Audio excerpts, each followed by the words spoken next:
चलिए, good morning students. बच्चों, आज का हमारा टॉपिक है लेसन 13 का अनुकूलन, एडेप्टेशन। हमने देखा था पर्यावरण सजीव का जो समस्थापन है, होमियोस्टेसिस है, उसको हर बार क्या करता है, बिगाड़ने का प्रयास करता है ना। पर्यावरण हमारा आसपास का जो पर्यावरण ये कोशिश करता है कि हमारा होमियोस्टेसिस संतुलित न हो। तो अपने पर्यावरण की चरम परिस्थितियों का सामना करने के लिए हमने जीवों को उपलब्ध अनेक विकल्पों को अपनाते हुए देखा है। इस विकल्प में क्या है बच्चों कि कुछ जीव क्या करते हैं, विशेष कार्यकीय सामंजस्य। कुछ जीव क्या करेंगे, विशेष कार्यकीय सामंजस्य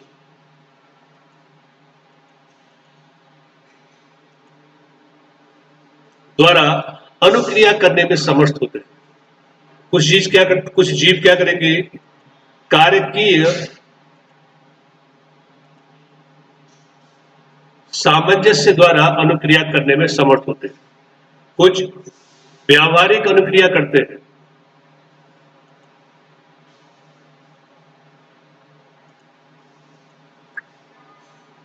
ठीक है, तो कुछ कार्यकीय सामंजस्य करेंगे, कुछ व्यावहारिक अनुक्रिया करेंगे, और ये अनुक्रियाएं वास्तव में उनका अनुकूलन है।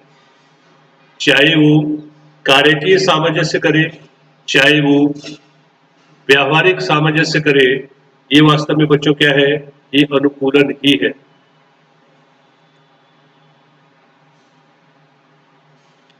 ठीक है,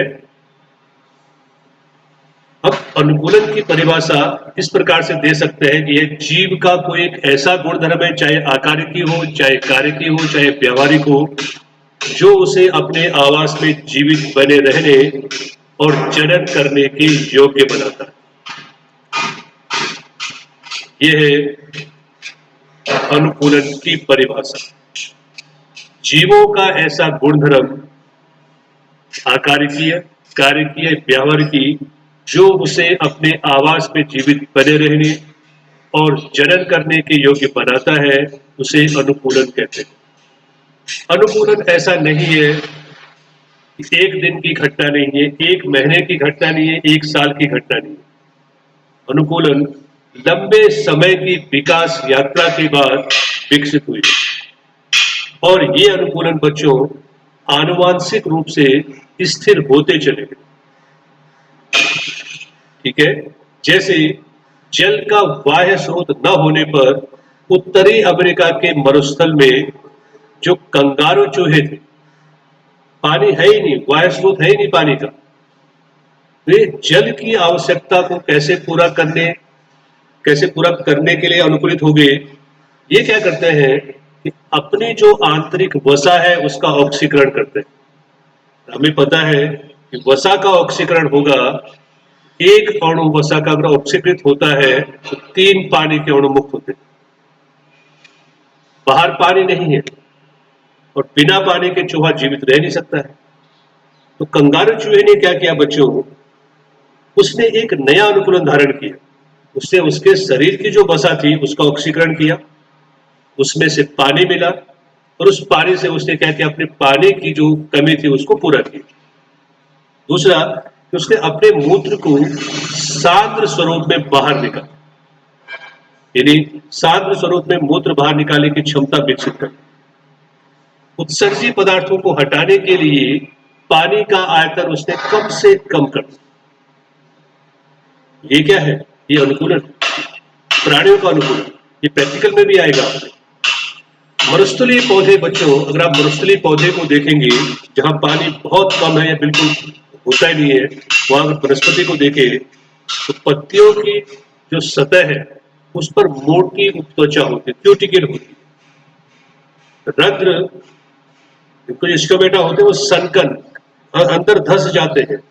सामान्य रूप से स्टोमेटा बाह्य त्वचा पे होते हैं, लेकिन ये अंदर धस जाते हैं। इससे क्या होगा, वाष्पोत्सर्जन द्वारा पानी का जो व्यय है वो कम से कम हो।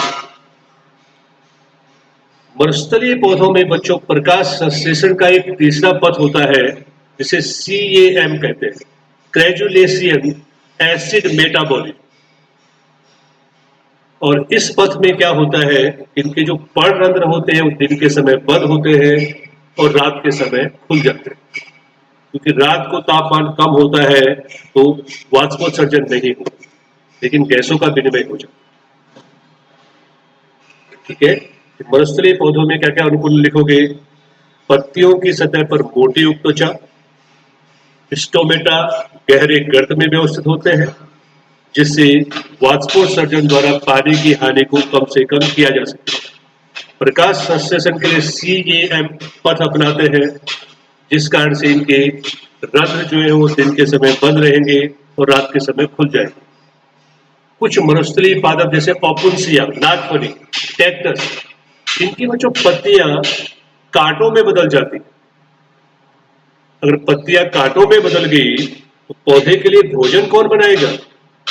तो इनका जो प्रकांड होता है, तना होता है बच्चों, वो चौड़ा, चपटा और हरा बन जाता है और प्रकाश संश्लेषण करता है। तो ये मरुस्थलीय वनस्पतियों के अनुकूलन होते हैं। ठंडे जलवायु वाले स्तनधारियों के कान और उनके जो पैर होते हैं, उपांग होते हैं, वो आमतौर पर छोटे होते हैं, कान और पाक, ताकि ऊष्मा की हानि को न्यूनतम किया जा सके और इसे एलेन का नियम कहते हैं। ठीक है, एलेन का नियम आएगा तो आपको लिखना है, ठंडी जलवायु वाले स्तनधारियों के कान और पैर आमतौर पर छोटे होंगे, यानी इनका जो सरफेस एरिया होगा बच्चों कम होता है। सरफेस एरिया कम होगा तो ऊष्मा का व्यय सर्दियों में कम होगा। ध्रुवीय समुद्रों में सील जैसे जलीय स्तनधारियों में उनकी त्वचा के नीचे एक वसा की मोटी परत होती है। वैसे भी जो जंगली प्राणी है बच्चों, उनमें भी त्वचा के नीचे एक मोटी परत होती है क्योंकि वसा की, क्योंकि वसा क्या करता है? वसा ऊष्मा के लिए इंसुलेटर का कार्य करता है, बाहर की ऊष्मा को अंदर नहीं जाने देगा और शरीर के अंदर की ऊष्मा को बाहर नहीं आने देगा, जिससे शरीर का जो तापमान है वो बना रहता है। ठीक है, ये था क्या? अनुकूलन। कुछ जीवों के अनुकूलन कार्य की होते हैं, उनके कार्य के द्वारा, जिनकी वजह से वो दबावपूर्ण परिस्थितियों के प्रति शीघ्र अनुक्रिया करते हैं। अगर आपको कभी उच्च तुंगता वाले क्षेत्र, उच्च एल्टीट्यूड वाले क्षेत्र में जाओ बच्चों, समुद्र तल से ऊपर की ओर जाओ, आप पहाड़ों पे जाओ, जाने का मौका मिले, जैसे 3500 मीटर से अधिक ऊंचाई समुद्र तट से, मनाली के पास है रोहतांग दर्रा, या यमुनोत्री चले जाओ या गंगोत्री चले जाओ। ठीक है, तो यहां पे आपने तुंगता बीमारी को अवश्य अनुभव किया होगा। बीमारी है तुंगता बीमारी, एल्टीट्यूड सिकनेस। अब इस बीमारी के पहले लक्षण देख लेते हैं। आप अचानक गए वहां पे, आप नीचे, आप जब प्लेन में थे तो बहुत अच्छे थे, पूरी तरह से स्वस्थ थे, लेकिन जैसे ही आप रोहतांग पास गए आपको बिजली आने लगी, आपको थकान होने लगी, हृदय स्पंदन आपका बढ़ गया। ऐसा क्यों? क्योंकि आप समुद्र तल से जितना ऊपर की ओर जाओगे वायुमंडलीय दाब कम होता जाए। वायुमंडलीय दाब कम होगा तो शरीर को पर्याप्त ऑक्सीजन नहीं मिलेगी, क्योंकि हमने हेनरी का नियम पढ़ा है बच्चों, ऑक्सीजन को हीमोग्लोबिन में घुलने के लिए एक पर्याप्त दाब चाहिए होता है। लेकिन क्या वहां पे दाब कम हो गया है तो ऑक्सीजन बच्चों हीमोग्लोबिन में नहीं घुल पाए। आपके शरीर में अगर ऑक्सीजन कम हो जाए तो ये सारे लक्षण है, बिजली आना, थकान लगना, हृदय स्पंदन बढ़ना, और इसी को तुंगता बीमारी कहते हैं। लेकिन धीरे धीरे आपको लगेगा कि आप बिल्कुल उस पर्यावरण के एक्लेमेटाइज हो गए, उस पर्यावरण के आप अनुकूलित हो गए और आपको तुंगता बीमारी का एल्टीट्यूड सिकनेस का अनुभव नहीं होता। अब क्वेश्चन ये है कि आप उस क्षेत्र के अनुकूलित कैसे होगे, कैसे आपने उस समस्या का समाधान किया होगा। यह है कार्य की अनुकूलन। आपका शरीर कम ऑक्सीजन उपलब्ध होने पर ऑक्सीजन की क्षतिपूर्ति के लिए लाल रुधिर कोशिका का उत्पादन बढ़ा देता है। हीमोग्लोबिन की बंधनकारी क्षमता घटाकर और श्वसन दर बढ़ाकर क्या करता है, आपके शरीर में ऑक्सीजन की मात्रा को फिर पर्याप्त कर देता है। अब आपको एक प्रैक्टिकल काम करना है कि हिमालय के क्षेत्र में अनेक जनजातियां रहती हैं, उस एरिया में तो लोग रहते ही हैं। तो आपको एक पता लगाना है कि क्या मैदानी इलाकों में रहने वाले लोगों की तुलना में उन जनजातियों में सामान्यतया लाल रुधिर कोशिका की संख्या या हीमोग्लोबिन ज्यादा होता होगा। क्या उनका हीमोग्लोबिन ज्यादा होता है या उसमें आरबीसी ज्यादा होते होंगे? क्यों? क्योंकि वहां पे बच्चों आपको पता है कि ऑक्सीजन को हीमोग्लोबिन में घुलने के लिए पर्याप्त दाब चाहिए। दाब है नहीं, ये उस क्षतिपूर्ति को कैसे बराबर करेंगे? तो हीमोग्लोबिन बढ़ जाता है। जो जनजातियां हैं बच्चों, उनके ब्लड में, उनके आरबीसी में हीमोग्लोबिन की मात्रा मैदानी क्षेत्रों की तुलना में ज्यादा होता है। ठीक है, यह है कार्यकीय अनुकूलन। अधिकांश प्राणियों में उपापचय अभिक्रिया, इसीलिए सभी कार्यकीय प्रकार्य संकीर्ण तापमान प्रास में स्तम होते हैं। जितने सारे सजीव हैं बच्चों, उनमें उनके जो कार्य है, फिजियोलॉजिकल एक्टिविटी है, वो तापमान के एक बहुत छोटे से सीमा में महत्तम होते हैं। जैसे मनुष्य की बात करें तो मनुष्य में जितने सारे उसके आंतरिक कार्य हैं वो 37 डिग्री सेंटीग्रेड पर महत्तम होते हैं। लेकिन हर जीवों के लिए तापमान अलग अलग है। जैसे आपने पढ़ा आर्की बैक्टीरिया, जो वहां रहते हैं जहां तापमान 100 डिग्री से ज्यादा होता है, अर्थात उसका इष्टतम तापमान 100 होता है। अनेक मछलियां दक्षिण ध्रुवीय जल में खूब पनपती है, जहां तापमान बिल्कुल कम है, 0 से कम रहता है। क्वेश्चन है कि अपने शरीर के तल को जमने से कैसे बचाती है, या आर्की बैक्टीरिया इतने सारे उच्च तापमान पे कैसे फलते फूलते। अनेक समुद्री अकशेरुकी और मछलियां महासागर की बहुत अंदर गहराई में रहते हैं। जैसे जैसे आप नीचे की ओर जाओगे महासागर में, दाब बढ़ता जाए। इतना दाब वहां पे है कि उस सामान्य वायुमंडलीय दाब से 100 गुना अधिक होता है। अगर हम और आपको वहां डाला जाए तो हम जैसे ट्रक के टायर के नीचे तरबूज आके फट जाता है, ऐसे चिपक जाएंगे। लेकिन वो सजीव वहां पे नॉर्मली उस दाब में भी क्या है, बड़े आराम से रहते हैं।